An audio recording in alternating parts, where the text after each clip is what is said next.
Hello everyone. We have discussed about natural selection and the forces which drive evolution in the previous population genetics lecture. Now we'll continue with population genetics and the factors which are responsible for driving evolution. So these are genetic drift, mutations, migration which lead to selection, and finally the evolution. So we will do the estimation of allele frequency. So it is very difficult, all of us know it is very difficult to work on total population. So it's very large. So we analyze a representative sample of individuals from it. So let's take the example of MN blood type. So these blood types are determined by two alleles on the gene on chromosome number 4. So LM produces M blood type, LN produces N blood type, and LMN is heterozygous. So for estimating frequencies of LM and LN, incidences of each allele among all alleles of the sample is calculated. So we all know whenever there will be LM, LM, it will be a homozygous dominant condition. Whenever it will be LN, LN, it will be homozygous N blood type.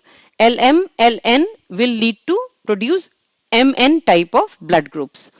So each individual, so for estimating frequencies of LM and LN, incidences of each allele among all alleles of the sample is calculated. So each individual has two alleles, either MM or MN or NN. So two alleles are to be there in each and every individual. Therefore, total number of alleles in a sample is 2 times the sample size. So if the sample size, let's say, is 100 and the number of alleles is 2, so it will be 200. So frequency of LM allele would be 2 times the number of LM homozygote. So if we are working on homozygotes, so since this is there are two alleles, so 2 times the number of LM homozygotes plus the number of LM heterozygotes, all divided by total number of alleles. We shall see that in the example. And frequency of LN allele would be 2 times the number of LN heterozygotes, homozygotes plus the number of LM heterozygotes, all divided by total number of alleles. So let's take up this example. So blood type is M. So the genotype will be LM and the total number of individual, let's say, is 1787. Then his blood type is MN. So this will be LM The total number of individuals are 3039. The blood type is N. So genotype is LN and this is 1303. So total number of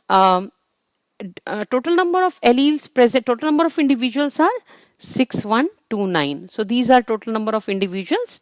So how many total number of alleles will be there? So this is our sample size. So as we saw in here, so total number of alleles would be 2 into 6129, that is 12,258, because there are 2 alleles in each individuals. So 2 multiplied by total number of individuals which are recruited. Now frequency of LM allele. So here we have 2 LM. So the number was 1787. So 2 into 1787 plus we have 1 LM allele here also. So plus 3039. And that is divided by total number of alleles. So that gives us frequency of 0.5395. Now frequency of LN allele. So LN allele is, this is homozygous condition, and this is 2 times, because this is the number of individuals. So each individual will have 2 alleles. So 2 into 1303 plus this is the heterozygous condition, where we have to add this 3039 divided by total number of alleles, and this gives us frequency of 0.4605.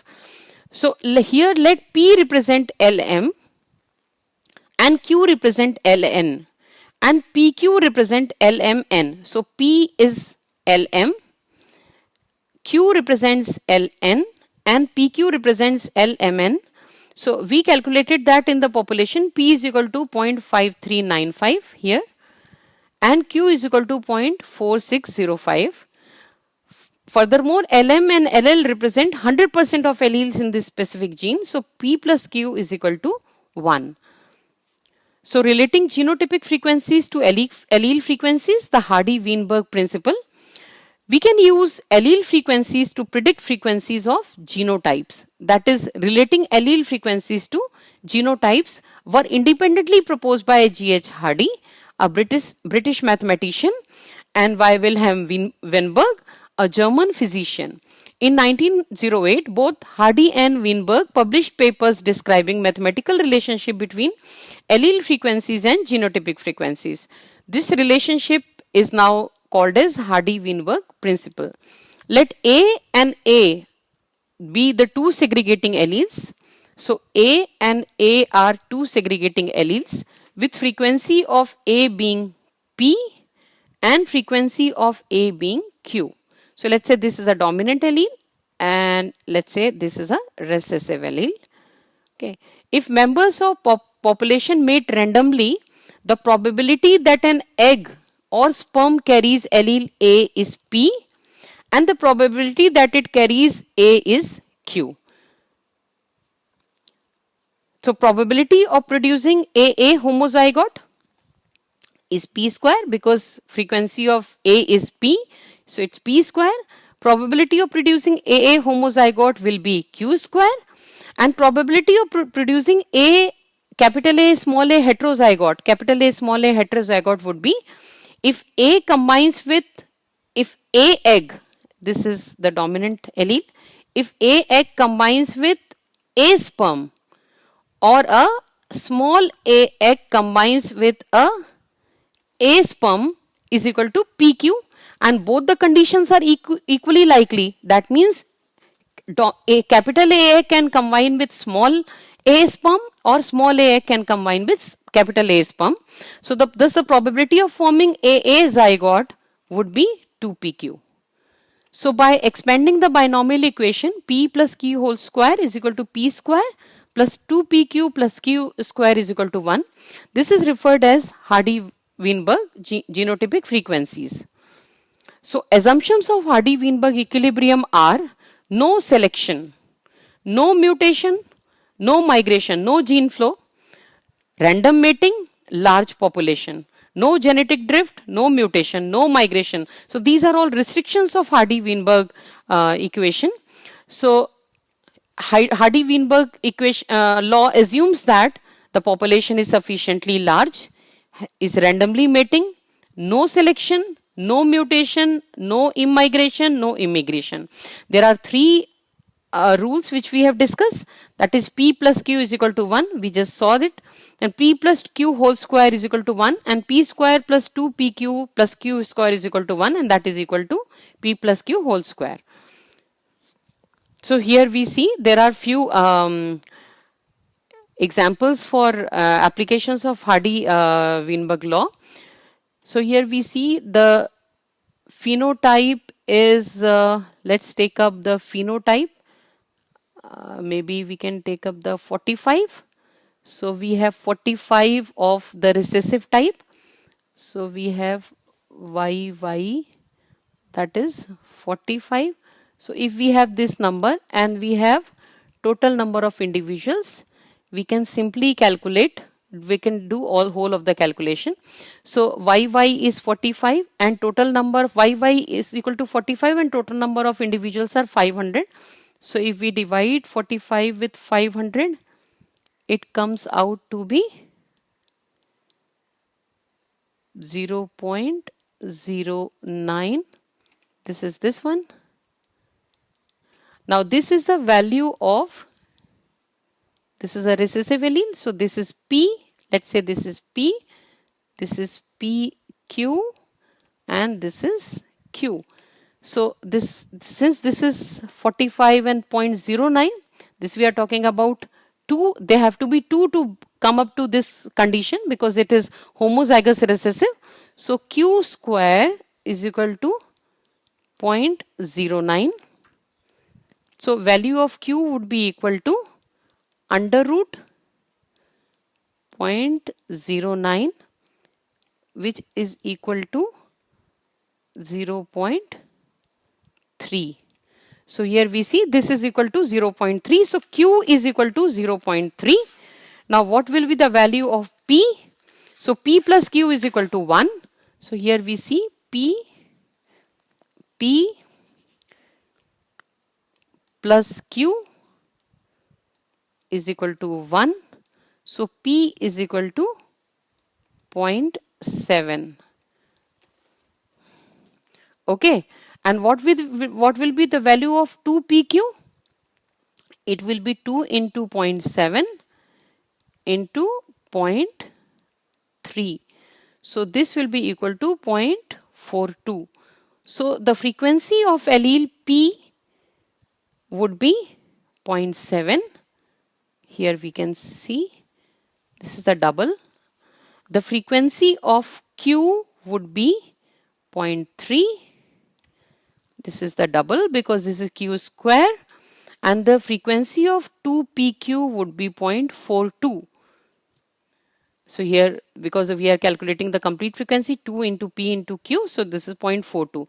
Now, if we wish to calculate how many individuals are there for Q, for PQ and P, we simply need to multiply the total number of progeny with the frequencies which we have obtained. So this for YY, it will be, this is 0.7. So 0.7, because this will be represented twice to come to YY. So this will be 0.7 into 0.7. Okay. So 0.7 into 0.7. This is equal to 0.49. This one. 0.49 into 500 is 210. Sorry.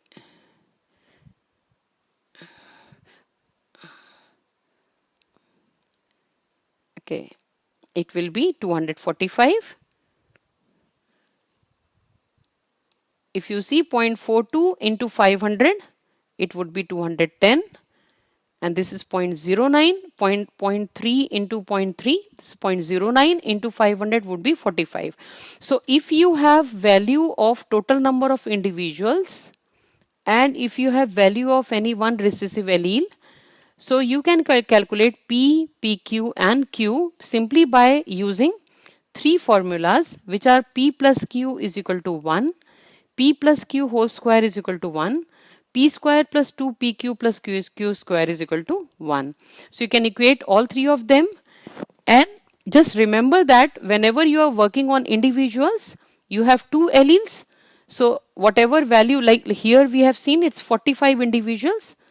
45 of them, they had this recessive YY, small YY. So 45 divided by 500 comes out to be 0.09. So this 0.09 would be frequency of Q square, because here it's not Q, it's actually Q square. It is 2PQ and it will be P square. So you can calculate the value for P, you can calculate the value for Q, and you can calculate the value for PQ. Here are a few more examples which you can solve easily. They are also very easy. So calculate the frequency of all the alleles and genotype if the incidence of phenylketonuria is 0.0001.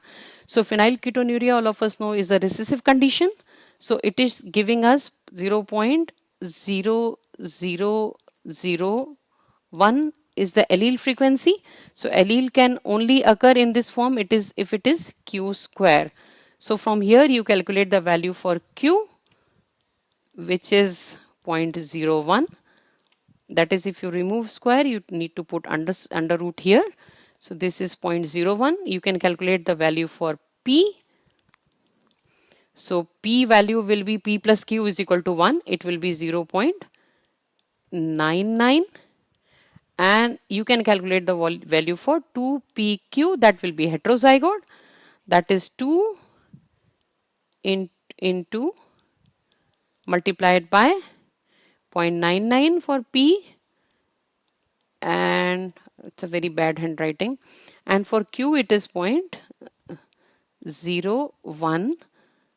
So it will be 0.0198. 0.0198. So as you can see here, it shows that 2% of the population would be carrier of the disease. Here, the disease will not manifest, but 2% of the population, because if you multiply it with 100, 0.0198, it is approximately 2%. Approximately 2% of the population would be carrier. Likewise, you can also calculate allele frequency and genotypes. If the number of individuals with dry wax are 9 in a sample of 100. So 9 in a sample of 100. So 9 divided by 100 for the value of Q. Given that wet wax is dominant phenotype and dry wax is recessive phenotype. So dry wax is recessive phenotype. So 9 individuals are with dry wax.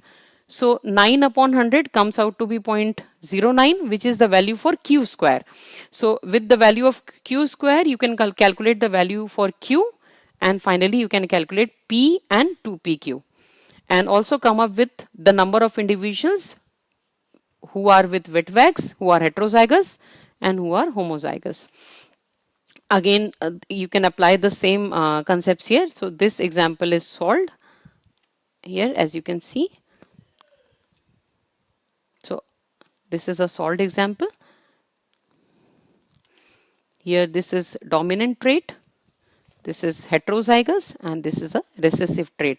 So this becomes Q square, this becomes 2PQ, and this becomes P square.